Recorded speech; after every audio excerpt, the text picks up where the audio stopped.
Hi friends, അപ്പോൾ ഇതാണ് ഞാൻ വരയ്ക്കാനിരിക്കുന്ന റൂം. അപ്പോൾ ഇത് നിങ്ങൾ ഓൾറെഡി കണ്ടിട്ടുണ്ടാവും. ഞാൻ ആദ്യം സ്റ്റുഡിയോ സെറ്റപ്പ് വീഡിയോ ചെയ്തിട്ടുണ്ടായിരുന്നു. അപ്പോൾ അതിൻ്റെ അകത്ത് നിങ്ങൾ കണ്ടിട്ടുണ്ടാവും. പിന്നെ നമ്മൾ വരയ്ക്കാനിരിക്കുന്ന കസേര കാര്യങ്ങളൊന്നും മാറ്റിയിട്ടൊന്നുമില്ല.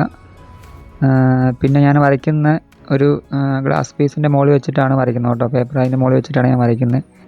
നമ്മൾ വരയ്ക്കുന്ന ചിത്രങ്ങൾക്കൊരു തെളിച്ചം കിട്ടാനും അതുപോലെ ഒരു ഡാർക്ക് ഷെയ്ഡൊക്കെ കുറച്ചുകൂടെ കൂടുതലായിട്ട് നമുക്ക് ആ ഒരു ചിത്രത്തിൽ എടുത്ത് നിൽക്കുന്ന രീതിയിൽ കിട്ടാനൊക്കെ ഈ ഒരു ഗ്ലാസിൻ്റെ മുകളിൽ പേപ്പർ വെച്ചിട്ട് വരയ്ക്കുന്ന കുറച്ചുകൂടെ ഹെൽപ്പ് ചെയ്യും. ഈ ഒരു സ്റ്റുഡിയോ സെറ്റപ്പിൽ ഞാൻ മാറ്റം വരുത്തിയേക്കുന്നത് വെച്ച് കഴിഞ്ഞാൽ ഒന്ന് ലൈറ്റ് മാറ്റിയിട്ടുണ്ട്, പിന്നെ ഒന്ന് ട്രൈപോഡും മാറ്റിയിട്ടുണ്ട്. നേരത്തെ ഒരു ലൈറ്റ് വെറുതെ സെറ്റ് ചെയ്ത് വെച്ചിട്ടുള്ളായിരുന്നു. അപ്പോൾ ഇത് നമ്മൾ ഒരു സോഫ്റ്റ് ബോക്സ് ലൈറ്റ് ഉണ്ടാക്കിയെടുത്തു, എന്നിട്ട് സെറ്റ് ചെയ്ത് വെച്ചേക്കുന്നതാണ്. അപ്പോൾ ഇത് നമുക്ക് ക്രിയേറ്റ് ചെയ്തെടുക്കാൻ ഈസിയാണ്. ഇത് ഞാൻ യൂട്യൂബിൽ വീഡിയോ ഒക്കെ കണ്ടിട്ട് അത് നോക്കിയിട്ട് ചെയ്തതാണ്. നമുക്ക് കാർഡ്ബോർഡ് പീസ് ഉണ്ടെങ്കിൽ ഇതുപോലെ ലൈറ്റ് ഉണ്ടാക്കിയെടുക്കാനായിട്ട് സാധിക്കും. അപ്പോൾ അത് ക്രിയേറ്റ് ചെയ്യുന്ന വീഡിയോ നിങ്ങൾക്ക് ആവശ്യമുണ്ടെങ്കിൽ നിങ്ങൾ കമൻറ്റ് ചെയ്താൽ മതി, ഞാനത് കാണിക്കാം. പിന്നെ ഉള്ളത് ട്രൈപോഡാണ്. അപ്പോൾ ഇത് ഞാൻ ഫ്ലിപ്കാർട്ടിൽ നിന്ന് എടുത്ത ട്രൈപോഡാണ് കേട്ടോ. അപ്പം വലിയ കുഴപ്പമൊന്നുമില്ല, ഞാനിപ്പോൾ ഇത് ഉപയോഗിക്കാൻ തുടങ്ങിയിട്ടുണ്ട്. അപ്പോൾ ഇതിന് വില വരുന്നത് വെച്ചാൽ 499 രൂപയാണ് വരുന്നുള്ളൂ. നമുക്ക് ഏറ്റവും കുറഞ്ഞ റേറ്റിൽ കിട്ടുന്ന ഒരു ട്രൈപോഡാണ്. അപ്പോൾ നമ്മൾ നേരത്തെ വീഡിയോ ഷൂട്ട് ചെയ്തുകൊണ്ടിരുന്ന ഈ ഒരു സ്റ്റാൻഡിൽ ഫോൺ വെച്ചിട്ടായിരുന്നു വീഡിയോ റെക്കോർഡ് ചെയ്തുകൊണ്ടിരുന്നത്. അപ്പം ഇത് ഞാൻ തന്നെ ക്രിയേറ്റ് എടുത്ത ഒരു സ്റ്റാൻഡായിരുന്നു. അപ്പം ഞാനത് മാറ്റിയിട്ടുണ്ട്. ഇപ്പോൾ ട്രൈപോഡ് കിട്ടിയപ്പോൾ നമുക്ക് അതിൻ്റെ ആവശ്യമില്ലല്ലോ. അപ്പോൾ ഇപ്പോൾ ട്രൈപോഡ് കിട്ടിയപ്പം എനിക്കത് ടേബിളിൽ കണക്ട് ചെയ്യാനായിട്ട് സാധിച്ചിട്ടുണ്ടായിരുന്നില്ല. അതുകൊണ്ട് ഞാൻ ഇതുപോലെ ഒരു പലക എടുത്തിട്ട് അതിലൊരു ഹോൾ ഇട്ടിട്ട് അതിൽ സ്ക്രൂ ഇട്ട് മുറുക്കിയിട്ടാണ് നമ്മൾ ട്രൈപോഡ് വെക്കുന്നത്. എന്നുവെച്ചാൽ എൻ്റെ ആ ഒരു ടേബിളിന് വീതിയില്ല, ആ ഒരു ക്ലിപ്പ് കയറ്റി വെക്കാനുള്ള ഒരു വീതി ഇല്ലാത്തതുകൊണ്ട് ഞാനിങ്ങനെ സെറ്റ് ചെയ്തതാണ്.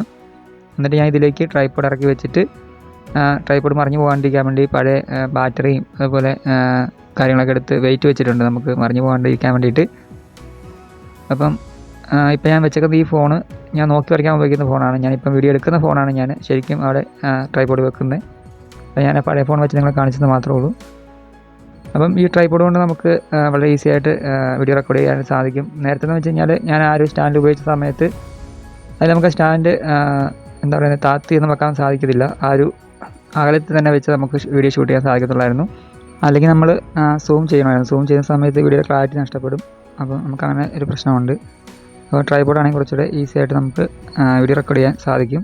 അപ്പോൾ നിങ്ങൾക്ക് ആർക്കെങ്കിലും യൂട്യൂബ് ചാനൽ തുടങ്ങാൻ പ്ലാൻ ഉണ്ടെങ്കിൽ ഈ ഒരു കാര്യങ്ങളൊക്കെ കണ്ടിട്ട് ഇതുപോലെയൊക്കെ ഒന്ന് സെറ്റ് ചെയ്തിട്ട് ചാനൽ സ്റ്റാർട്ട് ചെയ്യുക. അപ്പോൾ എൻ്റെ പഴയ ആ ഒരു വീഡിയോ ഞാൻ ഡിസ്ക്രിപ്ഷനിൽ കൊടുത്തേക്കാം. ആ സ്റ്റുഡിയോ സെറ്റപ്പ് നിങ്ങൾ കണ്ടു നോക്കുക. ഇതിലേതെങ്കിലും ഒന്ന് നിങ്ങൾക്ക് ഇഷ്ടമായെങ്കിൽ ആ ഒരു രീതിയിൽ സെറ്റ് ചെയ്തിട്ട് വീഡിയോ റെക്കോർഡ് ചെയ്യാനൊക്കെ തുടങ്ങുക, അതായത് ചാനൽ സ്റ്റാർട്ട് ചെയ്യാൻ തുടങ്ങുക. മെയിനായിട്ട് പുതിയതായിട്ട് യൂട്യൂബ് ചാനൽ വന്ന ആൾക്കാർക്ക് ഒരു മോട്ടിവേഷൻ പോലെ ചെയ്ത വീഡിയോ ആണ്. പഴയ വീഡിയോ അതെ, ഈ ഒരു വീഡിയോ അതെ.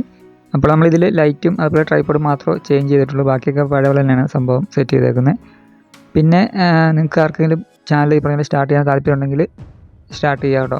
എത്രയും പെട്ടെന്ന് സ്റ്റാർട്ട് ചെയ്യുക. അതുപോലെ നിങ്ങളുടെ ഫ്രണ്ട്സ് ആരെങ്കിലും യൂട്യൂബ് ചാനൽ തുടങ്ങാൻ പ്ലാൻ ഉണ്ടെങ്കിൽ അവർക്ക് വീഡിയോ ഒന്ന് ഷെയർ ചെയ്ത് കൊടുക്കുക. കാരണം ഒരുപാട് കാര്യങ്ങളൊക്കെ സെറ്റ് ചെയ്തിട്ട് ചാനൽ തുടങ്ങാൻ വേണ്ടിയിരിക്കുന്ന ആൾക്കാർ കാണും. അപ്പോൾ ഇതുപോലെ നമുക്ക് സിമ്പിളായിട്ട് ഒരു ട്രൈപോഡോ ഒരു ലൈറ്റൊക്കെ സെറ്റ് ചെയ്ത് നമുക്ക് തന്നെ ഈസി ആയിട്ട് സ്റ്റുഡിയോ സെറ്റ് ചെയ്തിട്ട് നമുക്ക് ചാനൽ തുടങ്ങാൻ സാധിക്കും. അപ്പോൾ വീഡിയോ ഇഷ്ടമായി തീർച്ചയായും ലൈക്ക് ചെയ്യുക, അതുപോലെ ഒന്ന് ഷെയർ ചെയ്ത് കൊടുക്കുക.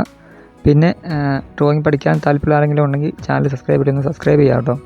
നമ്മൾ ഇനിയും ഡ്രോയിങ് വീഡിയോസൊക്കെ ഒരുപാട് ഈ ചാനൽ വഴി അപ്ലോഡ് ചെയ്യുന്നുണ്ട്. അപ്പം ഓരോന്നും കണ്ടിട്ട് നിങ്ങൾ പ്രാക്ടീസ് ചെയ്താൽ മതി, നിങ്ങൾക്ക് ഈസി ആയിട്ട് ഡ്രോയിങ് പഠിക്കാവുന്നുള്ളൂ.